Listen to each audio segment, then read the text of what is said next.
जनाब बिस्मिल्लाह खां साहब और आपके साथ आए हुए बड़े बड़े कारीगर लोग हैं।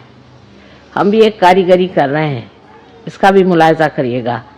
ये लोग हमारे संगीत के बारे में कुछ भी नहीं जानते थे, इनको बिल्कुल मालूमात ही नहीं थी कि हमारा राग या हमारे स्वर आलाप क्या होते।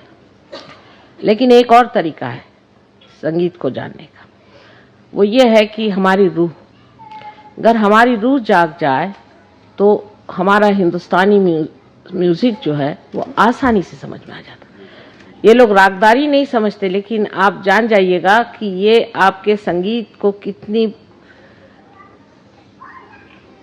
आसानी से समझेंगे और उसका जो मजा है, असली आनंद है, उसे पूरी तरह से लूटेंगे।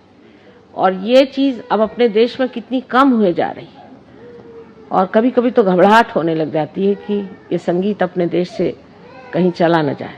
लेकिन इन लोगों में देखते हुए लगता है कि फिर खूब जोरों में पनपेगा।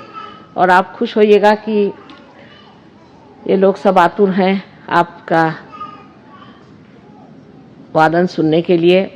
सबसे बड़ी बात है कि मैंने आपको बहुत बार सुना है, बचपन से सुनते आई, और आपका सबसे बड़ा जो काम है, शायद आपको इसका पता भी ना हो, कि हर शुभ कार्य में जो परमात्मा की तरफ से एक आशीर्वाद होता है कि ऑस्पिशियसनेस जिसे कहते हैं, उस हर शुभ कार्य में आपका संगीत बजाया जाता है।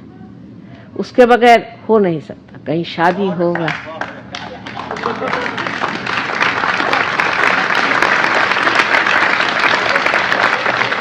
इसलिए आप परमात्मा की इबादत करते ही हैं, क्योंकि आपके संगीत के सिवाय तो ना कोई शादी हो सकती, ना कोई ब्याह हो सकता है, ना कोई भी शुभ कार्य नहीं हो सकता। और ऐसे ही हमारे भी जो जितने भी शुभ कार्य होते हैं हर देश में, यहाँ पर 15 देशों में हम लोग कार्य कर रहे हैं, वहाँ आपका संगीत जरूर बजता है। ये आपको खूब अच्छे से जानते हैं और निहायत खुश हैं कि आप लोग यहाँ तशरीफ ले आए और इनको आपने इतना माना कि इस तरह से जो कुछ भी हमसे सेवा हो सकती है। हम लोग असल में कोई इतने लायक लोग नहीं हैं, क्योंकि पैसे ऐसे की दृष्टि में सर्वसाधारण लोग हैं, लेकिन कद्रदान है। इसलिए आप माफ़ कर दीजिएगा अगर इन लोगों से कुछ कमी हो गई हो या आपको कोई परेशानी हुई हो या तकलीफ हुई हो, तो सबको इनको बच्चे समझ करके माफ़ कर दीजिएगा।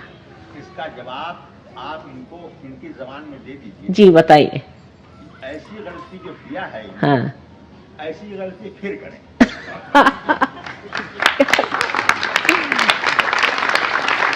I just told him about what a great service he has done to all over the world, because for every auspicious occasion, for any marriage, wedding, or any other auspicious pujas or anything that we do in India, whether it is a religious thing or it's a marriage or any social thing, his Shehnai has to be played first, because it's auspiciousness.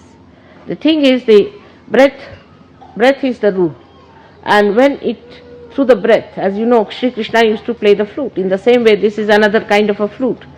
And when that is played, only Shehnai is the only thing that has to be played in any case, whether you have other music or not, in any place like a city or a village.